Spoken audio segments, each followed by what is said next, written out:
Hello，大家好，欢迎来到朱熊的频道。今天来讲一下颜值。颜值它重要吗？我的答案是当然重要。它不仅仅是在谈感情的时候能体现出来，更重要的是它还会渗透到你生活的方方面面。比如说找工作的时候或者出去别人处事的时候对你的耐心程度，甚至是你得到的善意、接受到社会善意的频率，其实都是跟你的颜值有一定关系的。但是好多人其实并不知道自己的颜值在社会上到底处于一个什么样的定位，就是说你到底好不好看，其实很多人是不清楚的。就是一个人如何来判断自己到底好不好看，我们今天也会来讲一下啊。第一个问题就是颜值的重要性，我们说到底体现在哪些方面啊？第一个我觉得就是初次印象。一般来说，一个人看到你的第一眼不到1秒的时间，那他对你的印象就是你的颜值或者说整体的外貌给他留下了。好多人说的一见钟情，基本上就是这样子，他很有可能就影响到接下来他对你的一些态度什么的。尤其是很多时候一个人并没有很长时间了解你的机会，你跟他接触了总共也就那么一会儿，所以这个第一印象就显得非常的重要。第二个就是我觉得是资源的倾斜的频率。也是一个跟颜值密切挂钩的东西。一般来说在这个社会上，颜值较高的人，他得到资源的频率也会更高一些，会更频繁。就比如说金钱上面，或者说时间、机会、耐心，你长得好看，这些东西向你倾斜的频率就会高一些。举几个比较生活化的例子吧，就是比如说第一个工作场合，如果一个颜值很好的人在那儿做 presentation，更有可能得到多一些的倾听或者耐心吧。如果你长得非常的一般，人家给你的时间或者耐心就会比较少一些。如果你不能在马上抓住人家的注意力，或者说出一些大家觉得比较有道理的东西，那很可能人家就不会认真听你，或者这个概率就比较小。而颜值高的人，我自己就有这种感觉，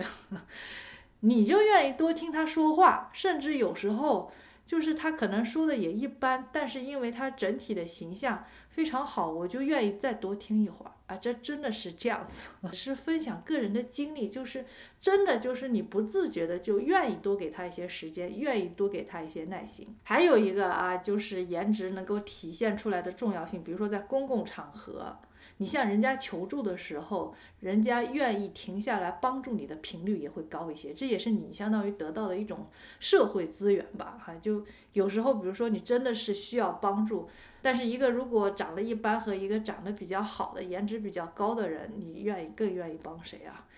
因为公共场合也是属于就是接触时间非常短暂的，所以第一印象就非常重要当然 again 不是提倡大家去帮助颜值更高的人，只是说就是有一些非常难以避免的 bias 那种偏见，或者说第一印象给人的感觉。当然这个也可以有别的东西来加持，比如说你颜值不够，那你就态度来造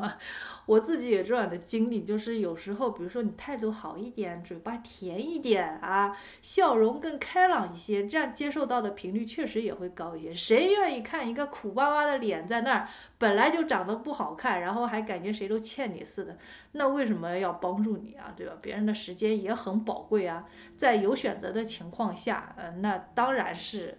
去帮助就是让自己更舒服的人吧。还有一种就比如说什么销售或者面试的时候，还有谈合作 negotiation 的时候，为什么好多比如说公关部门 marketing 销售都会愿意招一些就是外表长得比较好的人，这也就是说明颜值的重要性就客户看到你的第一眼我就舒服，我就愿意相信你，这种频率会比较高一点，对颜值好的人。这对我们公司如果有利的话呢，他当然愿意招这样的人嘛。就大家每天生活也都挺忙碌的非常累，那看到一个颜值高的人让人赏心悦目，自然而然的语气就会好一些，更温柔一些，更容易促进合作当然最实质的肯定不是颜值，但是颜值确实有加成作用这就是为什么我说颜值是非常重要的，而且这些地方都是可以体现出来它的重要性，实实在在的。第一个就是人对你的初印象会比较好，让你更加有可能接着往下面去发展。第二个就是资源倾斜的频率会对颜值高的人更高一些就这样。所以说颜值非常重要，那么我们就要知道自己的颜值到底怎么样嘛，对吧？然后再针对性的你看可不可以提高一些？第一个，你可以从陌生人对你的第一反应中略知一二，就你可以换位思考一下，比如说你刚见到一个新朋友，从来没有见过。如果他的颜值高，你是不是会多看他2眼对我来说就是你能从对方的眼神对你定格的时间能够判断你自己的颜值在人家眼里或者在社会上是怎么样的。一般如果很普通的一个人那我礼貌性的打一个招呼，我可能眼神马上就游离开去了。但是如果一个颜值高的人我有可能会上下打量一下，对吧？然后看他的时候或者跟他说话的时候就会比较注意停留的时间会比较长，然后表情上也会有变化。如果我看到美女或者看到帅哥，可能不自觉的就会扬起嘴角，就会有一个微笑的表情。但是如果颜值一般的人的话，我可能也不会笑得那么开心就是一些礼节性的笑容。尤其是比如说你某一方面特别突出，比如说眼睛特别好看笑容特别甜美，或者说甚至发型特别好看，他都会在那个地方多注意你2眼这个大家可以在生活中留心一下。然后如果他的眼神真的就连1秒都不到，马上从你身边移开，或者说跟你说话的时候都不正眼看你的话，那至少你的颜值应该不会太高当然这个你不能只以一个人为标准，多看几个，多接触新人的时候，看他们在你脸上或者身体上眼神停留的时间，我觉得超过3秒应该就是挺了不起了的。第二个，怎么判断自己的社会颜值定位，就是看你生活中被优先照顾的频率高不高。这其实也是一种社会资源的倾斜吧。就具体举几个例子，比如说在餐厅去酒店各种活动的现场，你是不是会被安排到比较好的位置？就是一个餐厅，它其实也是要照顾自己的门面的嘛。如果你们这穿着得体、颜值很高的人，大家看到经常在这边吃饭，或者说门口有这样一队人，你是不是也会更愿意去看一看这个餐厅到底是干什么的，有什么好吃的？就是你可以帮他争取到更多的资源，所以他也会给你比较好的资源。我有一个朋友，就是他平时出去的时候就经常能碰到那种所谓的好事儿比如说去住酒店，他就经常能够得到免费的房间升级，即使他比如说不是那个酒店的会员或者旗下的会员等等，就是莫名其妙的他就愿意给你有升级的房间，然后吃饭的时候吃完了还会免费的有时候送他甜点或者饮料就是感觉大家都愿意把这些东西给他。然后我自己的亲身体会就是，你打扮和不打扮，接受到照顾的概率确实有不一样就你打扮一下，大家对你的态度也会更热情一些，眼神什么的投射过来好像也会比较友好，不知道这是不是心理作用。然后生了娃以后，我也明显的感觉到有些长得可爱的娃，他受到的待遇就明显的好。言语上总是能够听到夸赞就陌生人完全不认识，都走过了在街上，他特意会比如说跑回来说，哎呀，你家的娃实在是太可爱了，可不可以拍一张照片或者说去学校，老师也会特别的喜欢，特别的照顾，就不停的夸，然后很愿意跟他互动。然后出去餐厅什么的，老板看到你带个这么可爱的小孩，就会跟你多聊2句，多介绍一下，然后给小孩一些玩具什么东西，甚至有时候逛个超市那个收银员都要跑过来逗他一下给他一个贴纸什么东西就是能受到一些额外的照顾吧。这个你就可以对照一下自己平时生活中这些受到特殊照顾的概率，如果是比较高的话，那就很有可能说明你的颜值和外在形象是比较受欢迎的，在大家眼中是算好看的漂亮的、帅气的。第3个我觉得可以判断自己颜值定位非常显而易见的一个事情，就是你收到搭讪的频率，或者被别人示好的频率。我记得上学的时候，有些人就是总是抽屉里能收到各种小纸条，然后男生动不动就送礼物或者接近他身边的朋友，然后要取他的电话号码，就这种被搭讪的次数特别多。那确实现在回想起来，那人家颜值就是挺好的，这个非常明显啊。有些人就从来没有被搭讪过，就是或者从来没有被表白过啊，那这也是能说明一定的问题，因为美的东西嘛，大家都是喜欢追求的。如果非要给他一个数字的话，我觉得如果你每个月都能收到1、2次的示好或者搭讪，我觉得你的颜值肯定是在7、8分以上啊，应该算是非常非常好的了。当然，这个不包括推销的情况啊。然后你说这一年到头也没有被人搭讪，这并不代表说你长得不好看。有些人可能就是长得比较有特色，但是就是在大众的眼里，可能觉得你没有那么有吸引力吧。然后我想说，我们知道了颜值的重要性，也能够判断自己在颜值中的社会定位。那么颜值跟哪些东西相关呢？就是它是不是就真的是你生下来就长得这副样子，还是说可以通过其他的东西来改变或者提升你的颜值？当然是我觉得颜值和气质还有穿搭是非常非常有关系的。就是同样一张脸你戴不戴眼镜，穿什么衣服，发型怎么样化妆的程度，以及你的体态，你的整体的气质或者那个笑容，真的是太相关了所以颜值这个东西，这是可以根据后天来改变的。觉得首先气质真的是很重要，它可以放大你的那个优势。气质很多时候就体现在你的自信程度，你的言谈举止。就有些人他可能五官并不是特别的精致，比如说眼睛并没有那么大，鼻子并没有那么挺，但是他就是姿态很舒展，整个人给人的感觉就是落落大方，笑容也特别的甜美自然吧。这种情况下就会把你的优势放大，或者把你的劣势给缩小。然后第二，我觉得穿搭也是会给颜值加分的一样东西。同样的脸，如果穿搭非常得体，包括颜色的搭配呀，然后跟肤色的这种契合程度真的是立竿见影，看到效果，能够让你在人群中凸显出来。所以说，学会穿搭也是非常重要的。这穿搭也不仅仅包括就是衣服，就我刚才说的，你整体的外形，包括配饰。什么颜色呀、质感呀，这些都很重要。其实是要花时间学习，然后尝试试错，而且每个人都不大一样，因为每个人的五官、脸型、身材都是有差异的，所以找到一套适合你的这个穿搭的模式。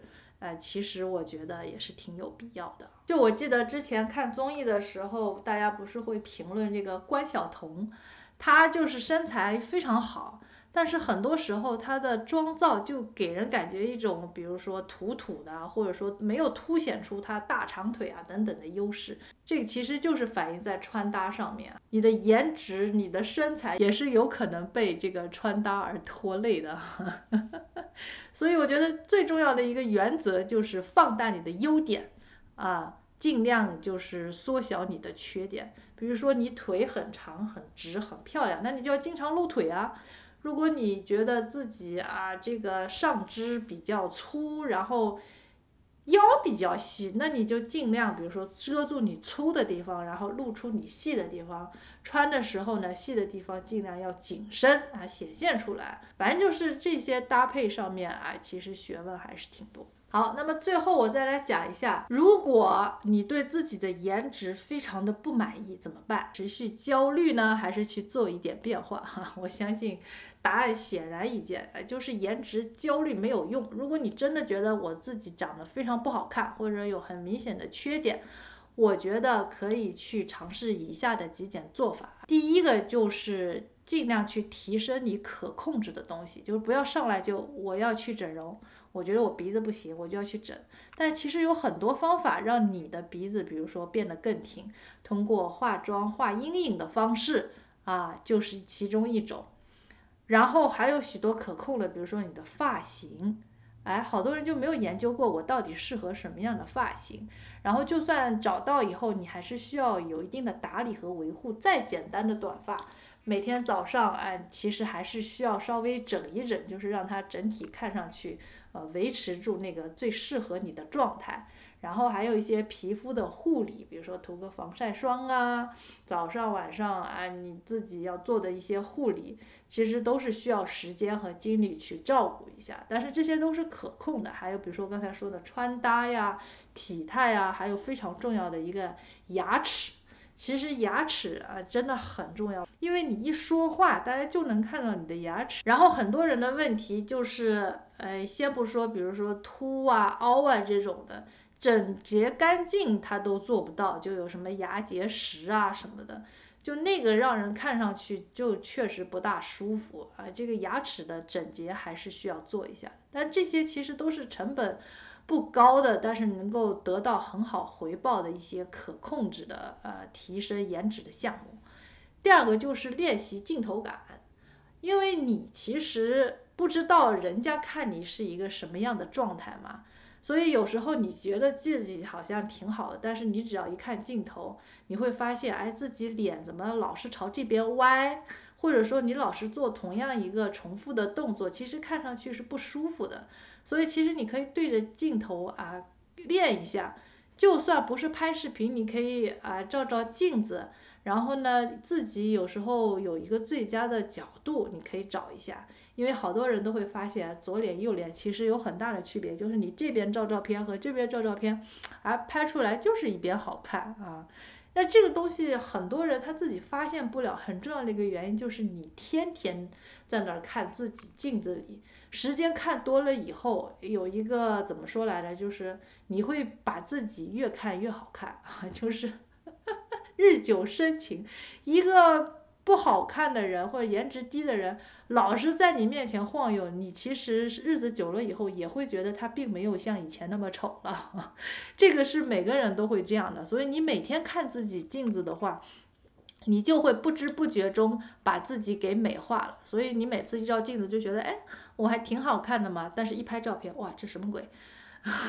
因为照片里你的两个脸其实是反过来的，所以你第一个会不习惯啊，第二个是你平时照镜子你看不出来的东西，你就会在照片里看出来。比如说我这边眼皮有点耷拉，但是其实我因为每天照镜子，我看习惯了，我并没有觉得它耷拉，只有在看自己照片的时候，我才能发现出来啊。所以经常自己去注意这些不同的东西，对自己的颜值各个方面。角度更加敏感，然后相应的去提升。如果你发现自己老是往这边歪，那你可能要去注意一下，是不是脊椎方面有一些问题，或者说翘二郎腿啊等等，导致自己的体态有所欠缺这也是都是可以去提升的。第三个，我觉得就是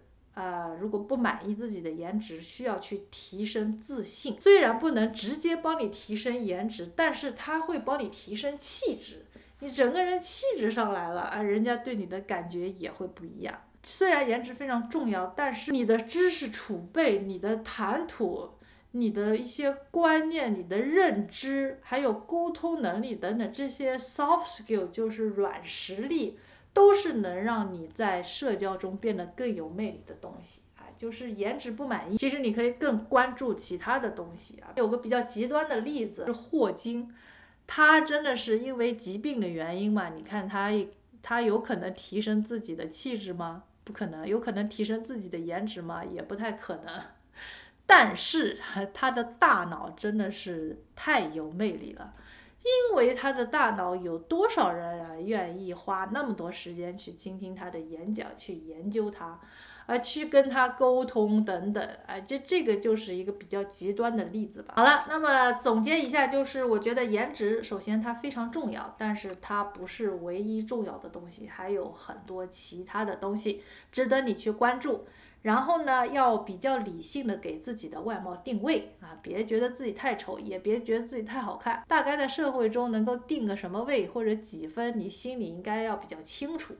然后呢，也给大家分享了几点如何去定位自己的颜值。这个呢，主要是为了让我们能够更精准的优化自己可以掌控的东西，对吧？而不是说陷入那些无休止的自我否定、颜值焦虑，这些都没有必要啊，了解一下还是有必要的。最后就是呢，要接受自己，然后呢，提升自己可以控制的东西。总的来说，目的就是让自己过得更舒服嘛，总比每天盯着镜子里面啊，然后看这边有瑕疵，那边不行，天天焦虑要有意义的多吧。好的，那么今天就把颜值聊到这里了，感谢大家收看，我们下期再见，拜拜。